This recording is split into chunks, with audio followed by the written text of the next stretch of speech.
Selamat pagi pemirsa, Presisi Pagi kembali hadir untuk Anda. Selama 1 jam ke depan kami telah menyiapkan sejumlah informasi terkini. Bersama saya Brigpol Intan Anansih, kita lihat dulu 3 berita utama pagi ini.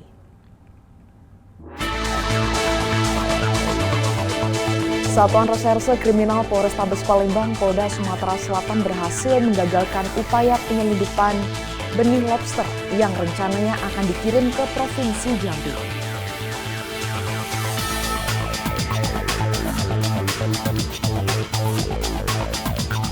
Kapolres Serang memberikan arahan kepada anggotanya untuk menanamkan semboyan Ki Hajar Dewantara yang berarti di depan memberikan contoh dan di tengah memberi semangat untuk anggotanya.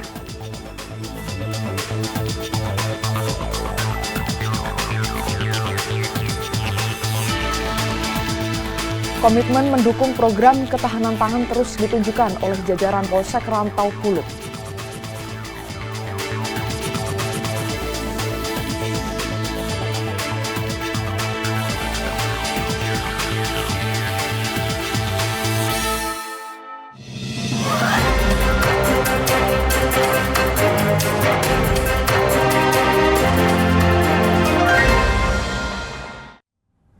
Di informasi pertama, pemirsa Satuan Reserse Kriminal Polrestabes Palembang, Polda Sumatera Selatan berhasil menggagalkan upaya penyelundupan 63.100 ekor benih lobster atau benur jenis pasir yang rencananya akan dikirim ke Provinsi Jambi. Kapolrestabes Palembang mengimbau masyarakat untuk tidak melakukan kegiatan penangkapan maupun pengangkutan benih lobster tanpa izin resmi, karena hal ini menyebabkan kerusakan ekosistem laut dan melanggar hukum. Kemudian kita bergerak cepat menuju TKP dan kita melakukan penanganan berkelanjutan atas penemuan ilegal penjualan benih lobster yang ada. Rekan-rekan sekalian yang saya hormati, atas kejadian tersebut atau atas peristiwa tersebut saat ini kami sudah mengamankan sekali lagi 63.100 ekor benih baby lobster atau benur yang pada pelaksanaannya kami sengaja menggelar rilis pada malam hari ini karena segera setelah ini kami akan titipkan pada tempat penangkaran yang semestinya karena menghindari resiko-resiko kematian atas benur maupun baby lobster yang ada.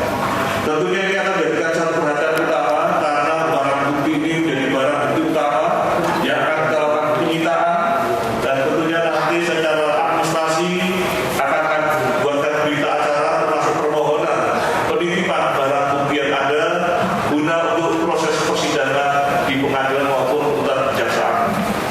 Rekan-rekan sekalian yang saya hormati, peran daripada kedua tersangka ini saat ini sudah kita tetapkan sebagai tersangka yang notabene sangat silalah sebagai pengemudi dibantu oleh saudara Muhammad Heriawan sebagai kenek. Sekali lagi, modus operandi daripada penjual belian ilegal benur atau baby lobster ini terputus. Saat ini terputus yang sedang kami dalami kepada pihak-pihak termasuk pemilik kendaraan karena informasi awal kendaraan rental artinya adalah proses transportasinya itu juga terputus yang nantinya akan kami cek kebenarannya di lapangan. Demikian juga kami akan mencoba secara digital melakukan identifikasi maupun pencarian terhadap nomor-nomor yang dicurigai yang patut diduga sebagai orang-orang yang terlibat atas penjual belian benur maupun baby lobster ini. Rekan-rekan sekalian yang saya hormati, 63.100 ekor benih ini tentunya memiliki nilai yang cukup mahal, kurang lebih hampir 200 miliar atau 189 miliar yang tentunya nanti akan kita lakukan pendalaman kepada pihak-pihak untuk memastikan nilai daripada benur maupun baby lobster ini. Jenis daripada benur ini adalah jenis pasir yang tentunya berbeda dengan jenis yang lainnya karena ada 2 jenis benur, yang pertama jenis pasir dan yang kedua jenis mutiara. Inilah yang akan nanti kami tanyakan kepada pihak-pihak yang bisa memberikan informasi terkait dengan kepastian daripada nilai benur Sementara itu di Jawa Timur, pemirsa, sebagai upaya memperkuat kedisiplinan dan meningkatkan profesionalisme internal jajaran kepolisian, Kapolres Sumeneb AKBP Rifanda memberikan arahan langsung kepada para kepala unit provos dari seluruh polsek jajaran. Kegiatan ini berlangsung di Aula Sanika Satyawada Mapolres Sumeneb, Polda Jawa Timur. Kapolres Sumeneb menekankan pentingnya peran Kanit Provos sebagai garda terdepan dalam menjaga ketertiban dan kedisiplinan anggota di lingkungan kerja masing-masing. Menurutnya, Provos bukan hanya penegak aturan internal, tetapi juga pengawal etika profesi Polri di tingkat paling dasar. Pentingnya pengawasan terhadap penampilan, sikap tampang, serta kehadiran anggota di lapangan, masyarakat sangat menaruh harapan besar kepada institusi Polri dan salah satu bentuk pelayanan terbaik adalah menunjukkan sikap disiplin dan tanggung jawab dalam setiap pelaksanaan tugas. Kapolres Sumeneb meminta agar Kanit Provos turut aktif dalam mencegah pelanggaran baik yang bersifat administratif maupun yang berdampak pada pelayanan publik.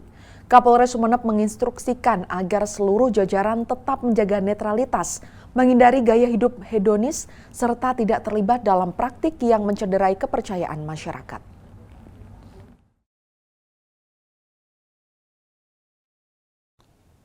Direktorat Reserse Narkoba Kepolisian Daerah Kalimantan Selatan menggelar konferensi pers pengungkapan kasus tindak pidana narkoba pada Rabu 4 Juni 2025 yang berlangsung di depan lobi Mapolda Kalsel.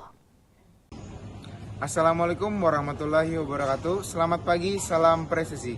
Dengan saya Bribda Pramuda Tamami, pada hari ini Rabu tanggal 4 Juni tahun 2025, Polda Kalimantan Selatan melaksanakan konferensi pers terkait ungkap kasus tindak pidana narkotika di Ditres Narkoba Polda Kalimantan Selatan dan Polres jajaran yang bertempat di lobi Polda Kalimantan Selatan. Mari kita saksikan liputannya. Kegiatan ini dipimpin langsung oleh Kapolda Kalimantan Selatan Irjen Pol Rosyanto Yuda Hermawan didampingi Irwasda Polda Kalsel Kombes Pol Noviar, Direktur Reserse Narkoba Polda Kalsel Kombes Pol Kelana Jaya, serta pejabat utama Polda Kalsel lainnya. Dalam pemaparan yang disampaikan, terungkap bahwa barang bukti narkotika yang berhasil diamankan selama periode April hingga Mei 2025 mencapai jumlah yang signifikan. Direktorat Reserse Narkoba Polda Kalimantan Selatan mencatat pengungkapan sebesar 44.661,67 gram sabu dan 10.085,5 butir ekstasi. Sementara itu jajaran Polres turut menyita sebanyak 10.194,28 gram sabu, 269,5 butir ekstasi, serta 9.401 butir obat keras. Total keseluruhan barang bukti yang berhasil diamankan dari kedua sumber tersebut mencapai 54.855,95 gram sabu, 10.355 butir ekstasi, dan 9.401 butir obat keras. Kapolda Kalsel menegaskan bahwa para tersangka yang terlibat dalam kasus ini dijerat dengan pasal 112 ayat 2 dan pasal 114 ayat 2 Undang-Undang Nomor 35 Tahun 2009 tentang narkotika. Keberhasilan pengungkapan ini menjadi bukti nyata upaya Polda Kalsel dalam memerangi peredaran gelap narkotika. Sementara jumlah narkotika yang digagalkan tersebut berpotensi menyelamatkan sekitar 286.574 jiwa dari ancaman bahaya narkotika.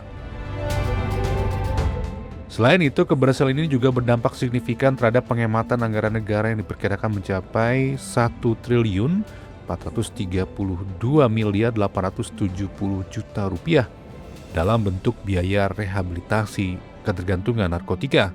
Lebih lanjut, Polda Kalsel mengimbau seluruh masyarakat untuk meningkatkan keimanan kepada Allah Subhanahu wa Ta'ala serta memperkuat sinergi dengan seluruh pemangku kepentingan untuk mengajak generasi muda khususnya di wilayah Kalimantan Selatan untuk menjauhi narkotika dan menyadari bahayanya terhadap masa depan bangsa. Sementara itu, Ditres Narkoba Polda Kalimantan Selatan akan menindaklanjuti kasus ini melalui pendekatan tindak pidana pencucian uang. Upaya ini dilakukan sebagai langkah tegas untuk memiskinkan para bandar dan pengedar narkoba sehingga memutus rantai peredaran gelap narkotika di wilayah Kalimantan Selatan.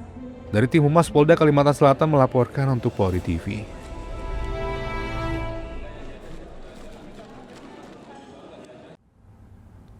Di informasi lainnya, pemirsa, Polsek Tambun Selatan Polres Metro Bekasi berhasil mengamankan satu unit mobil rental jenis Suzuki ST150 pickup dengan plat nomor B9698FAN yang diduga telah digelapkan oleh penyewa.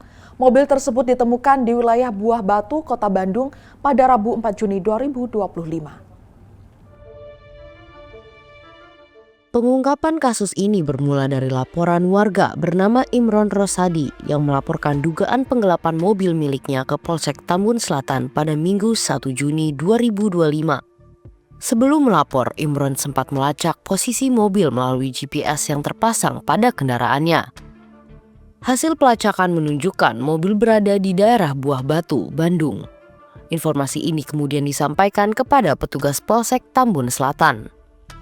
Menindaklanjuti informasi tersebut, Kapolsek Tambun Selatan Kompol Wuryanti segera berkoordinasi dengan Kapolsek Buah Batu, Kompol Rizky. Hasil koordinasi membuahkan hasil. Mobil berhasil ditemukan dan diamankan oleh tim dari Polsek Buah Batu. Mobil tersebut diserahkan langsung oleh Kanit Reskrim Polsek Buah Batu Ibtu Tetap Irawan beserta 5 anggotanya kepada Polsek Tambun Selatan untuk proses penanganan lebih lanjut. Keberhasilan ini merupakan bukti sinergi yang baik antar polsek di 2 wilayah hukum. Polsek Tambun Selatan akan terus mendalami kasus ini untuk mengungkap pelaku penggelapan. Saat ini kasus masih dalam proses penyelidikan oleh unit Reskrim Polsek Tambun Selatan. Polisi mengimbau masyarakat agar lebih berhati-hati dalam melakukan transaksi penyewaan kendaraan.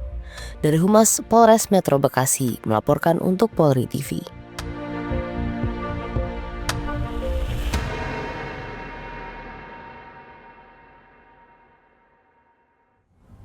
Sementara itu, Ditpol Airut Polda Kepulauan Bangka Belitung menemukan narkotika jenis sabu tak bertuan.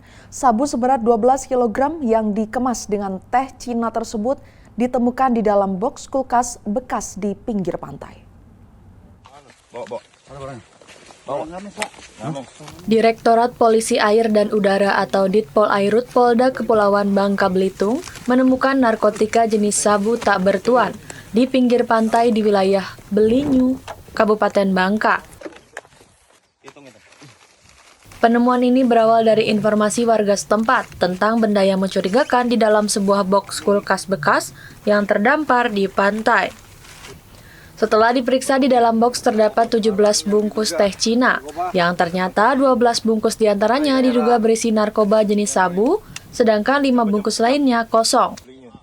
Barang bukti diduga sabu yang diperkirakan seberat 12 kg ini diamankan ke Mako Ditpol Airut. Kuat dugaan barang haram senilai lebih dari 10 miliar rupiah ini didatangkan dari Riau untuk diedarkan di Provinsi Bangka Belitung.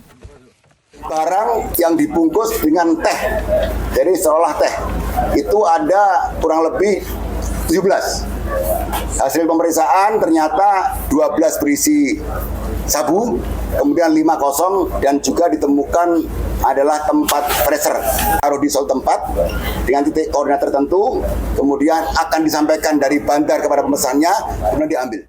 Ditpol Airut saat ini sudah berkoordinasi dengan Badan Narkotika Provinsi dan Dit Narkoba Polda Bangka Belitung guna menyelidiki siapa pemilik barang haram ini. Dari Humas Polda Kepulauan Bangka Belitung melaporkan untuk Polri TV. Dan pemirsa, di informasi berikutnya, Kapolda Jawa Tengah Irjen Pol Ribut Hariwibowo meresmikan Gedung Sentra Pelayanan Kepolisian Terpadu atau SPKT Polres Batang pada Senin 2 Juni 2025. Peresmian tersebut bagian dari upaya peningkatan kualitas pelayanan publik di lingkungan Polda Jateng, khususnya dalam menghadirkan layanan yang cepat, transparan, dan humanis. Kapolda mengapresiasi langkah progresif yang telah dilakukan Kapolres Batang, AKBP Edi Rahmat Mulyana dalam merealisasikan komitmennya membenahi layanan SPKT. Ia menilai pembenahan ini merupakan wujud nyata dari reformasi birokrasi di tubuh Polri yang menyentuh langsung kepentingan masyarakat. Kapolda mengajak seluruh jajaran Polres di wilayah Karisdenan Pekalongan untuk menjadikan momentum ini sebagai motivasi untuk terus berlomba-lomba meningkatkan mutu pelayanan publik. Pentingnya pembenahan tidak hanya pada fisik pembangunan, tetapi juga pada aspek sikap dan budaya pelayanan. Ini merupakan wujud nyata dan komitmen dari Pak Edi, komitmen Polri untuk meningkatkan kualitas pelayanan publik yang prima, cepat, transparan, dan humanis. Jadi tadi saya melihat dari tayangan video singkat, kemudian saya baca di leaflet yang ada di meja, sepertinya hari ini melihat kepribadian Pak Edi tinggal sejengkal di bawah awan. Karena polisi ini adalah milik masyarakat. Polisi itu bayang-bayang dari masyarakat itu sendiri. Kalau masyarakatnya berbudaya, pasti polisinya berbudaya. Terima kasih Polres Batang, terima kasih kepada seluruh Forkopimda dan semuanya. Saya bangga. Semoga ini bisa menjadi inspirasi bagi Polres-Polres yang lain, bisa menjadi motivasi bagi seluruh anggota Polri untuk melakukan pelayanan yang jauh lebih baik. Ia menekankan seluruh anggota Polri harus memperhatikan penampilan dan lingkungan kerja, mulai dari kerapihan pakaian hingga kebersihan ruangan sebagai bentuk penghormatan terhadap masyarakat yang datang untuk meminta layanan. Dari Humas Polda Jawa Tengah melaporkan untuk Polri TV. Pemirsa, tetaplah bersama kami, Presisi Pagi akan segera kembali.